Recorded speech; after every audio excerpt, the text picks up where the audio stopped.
Lahota Manileña, sayaw ng galang at alindog ng Maynila. Sa gitna ng magarang sayawan ng Maynila noong panahon ng mga Kastila, isinilang ang isang sayaw na nagtaglay ng tino at marangal na kilos, ang Lahota Manileña. Pinagsama nito ang ritmong Espanyol at ang pusong Pilipino, isang patunay ng ating kakayahang lumikha ng ganda mula sa pagkakaiba. Sa bawat indayog at kumpas ng pamaypay, mababaanag ang dangal, halina at kariktan ng kulturang Pilipino. Ang Lahota Manileña ay isang tradisyonal na sayaw na nagmula sa kabisera ng bansa, Maynila. Isa ito sa mga pinakatanyag na anyo ng jota, isang sayaw na orihinal na Espanyol, ngunit kalaunan ay inangkin at binigyan ng sariling Pilipinong anyo. Sa panahon ng mga Kastila, ang mga jota ay madalas isinasayaw sa mga piyesta, kasalan at mararangyang pagtitipon. Ngunit nang pumasok ito sa Maynila, nabago ang ritmo, galaw at bihis. Isinama ng mga Pilipino ang sariling likas na galing sa indak, kaya't isinilang ang Lahota Manileña. Ang sayaw ay nagpapakita ng kombinasyon ng grace at elegansya.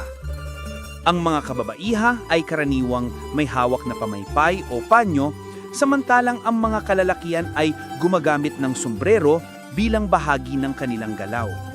Ang bawat kilos ng kamay, balikat at paa ay maingat na isinasaayos upang ipakita ang marangal na asal at galang, katangian ng mga dalagang Manileña noong panahon ng kolonyalismo. Sa musika naman, ang Lahota Manileña ay sinasamahan ng gitara, banduriya at castanets. Ang tunog ay masigla, ngunit may pinot sa pistikadong ritmo na nagbibigay buhay sa bawat hakbang. Ang kasuotan sa sayaw ay nagpapakita ng gilas ng panahon, barot saya na may palamuti sa mga babae, at barong Tagalog o kamisa de chino na may sombrero para sa mga lalaki.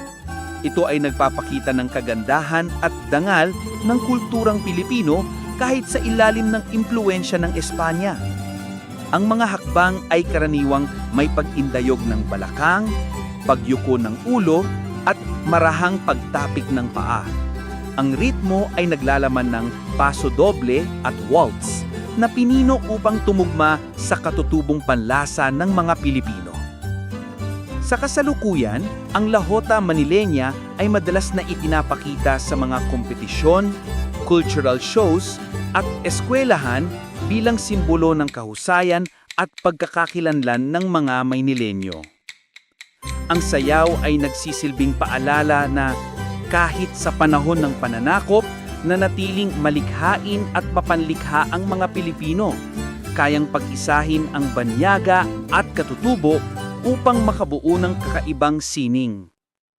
Sa huli, ang Lahota Manileña ay higit pa sa isang sayaw.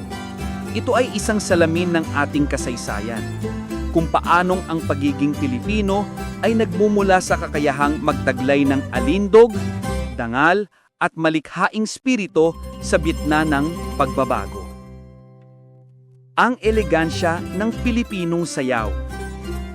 Ang Lahota Manileña ay hindi lamang pagsasayaw. Ito ay paggunita sa ganda at karangalan ng ating lahi. Sa bawat indayog ng sayaw, naroon ang kasaysayan ng ating pagiging malikhain, marangal at puno ng puso. Kung nagustuhan mo ang video na ito, huwag kalimutang i-like, i-share at i-subscribe para sa iba pang makukulay na kwento ng ating mga katutubong sayaw. Mabuhay ang sining ng Pilipino!